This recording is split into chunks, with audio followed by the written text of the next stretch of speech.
Seni hidup minimalis. Petunjuk minimalis menuju hidup yang apik, tertata, dan sederhana. Ditulis oleh Francine J. Bab 1. Kenali kegunaan setiap barang Anda. Coba lihat sekeliling Anda. Kemungkinan besar akan langsung terlihat setidaknya 20 hingga 30 barang. Apa saja? Bagaimana barang-barang itu tiba di tempatnya sekarang? Apa fungsinya? Inilah saatnya mengenali kegunaan setiap barang kita. Barang-barang ini perlu dikelompokkan, dimaknai, dan diketahui kegunaannya. Kita perlu mengenali barang-barang yang telah memakan uang, waktu, dan energi kita saat membeli, merawat, dan menyimpannya. Kita juga perlu tahu bagaimana barang-barang itu terus bertambah. Apakah barang-barang itu bertambah sendiri saat kita tidur? Secara umum, ada 3 kategori barang, yaitu barang fungsional, barang dekoratif, dan barang emosional. Kita mulai dengan kategori yang paling mudah, yaitu barang fungsional.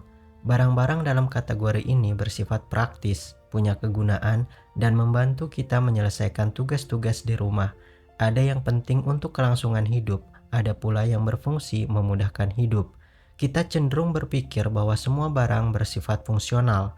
Pernahkah Anda membaca buku mengenai teknik-teknik bertahan hidup di alam liar?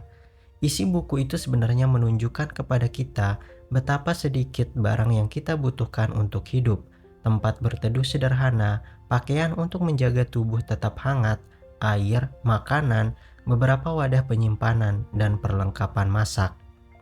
Anda boleh berhenti membaca buku ini jika memang hanya barang-barang tersebut yang Anda miliki. Tapi kalau tidak, bergabunglah dengan kami dan lanjutkan. Selain barang-barang tersebut, ada barang-barang yang tidak dibutuhkan untuk dapat bertahan hidup, tapi punya kegunaan penting seperti tempat tidur, spray, komputer, ceret, sisir, ballpoint, stapler, lampu, buku, piring, garpu, sofa, penghubung kabel, palu, obeng, alat kocok, hal-hal yang pasti tak asing bagi Anda. Dengan kata lain, barang-barang yang Anda gunakan sehari-hari dan memang bernilai bagi kehidupan Anda adalah barang yang layak dipertahankan dalam rumah tangga berorientasi minimalis. Namun, ingat, agar bisa berguna, barang itu harus digunakan. Yang sering kali luput dari perhatian adalah banyak orang yang memiliki barang-barang yang bisa jadi berguna tapi tidak menggunakannya. Sebagai contoh, barang sama yang Anda miliki dalam jumlah banyak. Berapa jumlah wadah plastik untuk makanan yang ada di dapur dan yang Anda gunakan untuk membawa bekal atau menyimpan sisa makanan di lemari es atau gergaji tanpa kabel? Ada juga barang-barang yang tidak digunakan karena terlalu sulit atau repot dibersihkan.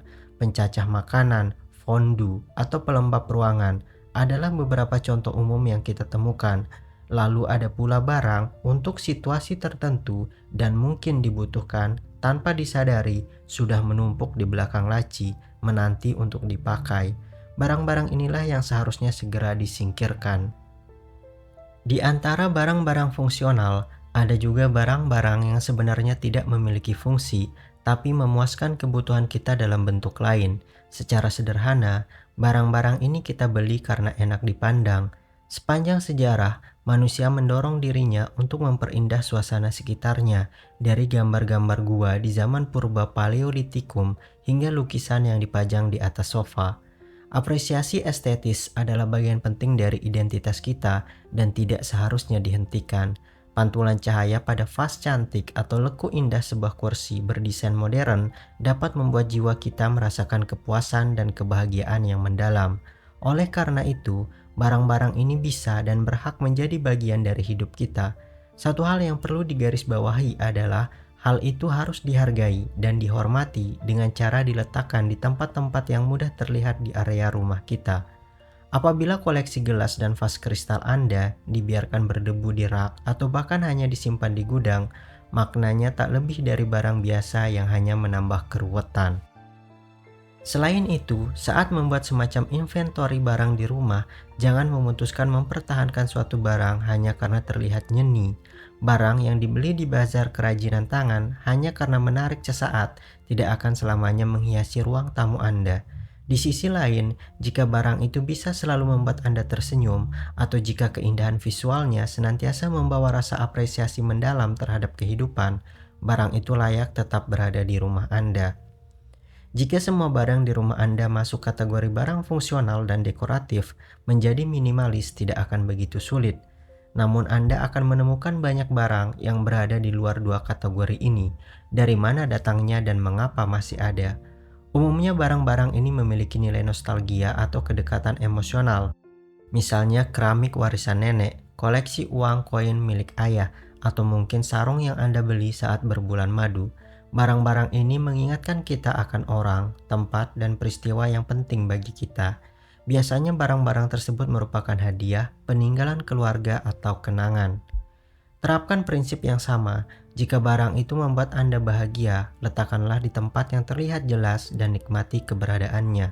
Sebaliknya, jika mempertahankan suatu barang hanya karena merasa berkewajiban, misalnya set cangkir nenek atau tante Anda yang sudah wafat, atau sebagai bukti pengalaman, contohnya souvenir dari tempat wisata terkenal, Anda harus mempertimbangkan keberadaan barang itu dengan serius. Sambil berkeliling rumah, ajaklah barang-barang Anda mengobrol. Tanyakan, kau ini apa dan apa fungsimu? Bagaimana kau tiba di sini? Apakah aku membelimu atau apakah kau hadiah dari seseorang? Seberapa sering kau digunakan? Akankah kau kuganti jika hilang atau rusak, ataukah aku justru akan merasa lega? Apakah aku benar-benar menginginkanmu? Jawablah setiap pertanyaan dengan jujur. Apapun yang Anda katakan, barang Anda tidak akan tersinggung. Dalam proses tanya jawab ini, Anda mungkin akan bertemu dua subkategori. Pertama, barang yang merupakan milik barang lain. Beberapa barang memang secara alamiah menghimpun barang lainnya, misalnya aksesori, buku petunjuk penggunaan, dan alat pembersih. Dengan kata lain, barang yang menempel ke barang lain, barang untuk memajang barang lain, barang yang mewadahi barang lain, dan barang untuk membetulkan barang lain. Barang-barang dalam kategori ini sangat bisa dirapikan, menyingkirkan satu barang akan menggiring barang lainnya. Subkategori kedua adalah barang milik orang lain. Membereskan barang dalam kategori ini agak sulit. Kewenangan Anda biasanya terbatas pada barang-barang milik anak-anak yang masih kecil. Namun bila ada barang titipan kakak atau adik yang tidak diambil selama belasan tahun, Anda sangat berhak mengambil keputusan, tentunya setelah meminta izin mereka agar barang itu bisa dibereskan secepatnya. Lalu bagaimana jika Anda harus menghadapi barang-barang hobi milik pasangan atau kaset permainan lama milik anak remaja Anda? Di sini dibutuhkan sikap yang lebih diplomatis. Jika beruntung, kebiasaan Anda membereskan barang bisa menular dan turut mendorong orang-orang di sekitar Anda melakukan hal serupa. Jadi sampai di sini, Anda cukup berkeliling rumah dan berkenalan dengan barang-barang milik Anda sendiri. Ada barang yang berguna, ada barang yang indah, dan ada barang milik orang lain. Pasti tidak susah menentukannya. Jangan dulu memikirkan cara merapikan. Kita akan sampai di tahap itu sebentar lagi. Namun jika Anda menemukan barang yang sama sekali tak berfungsi, tak indah, bahkan mungkin tak lagi berbentuk, jangan ragu-ragu mengambil keputusan untuk membuangnya.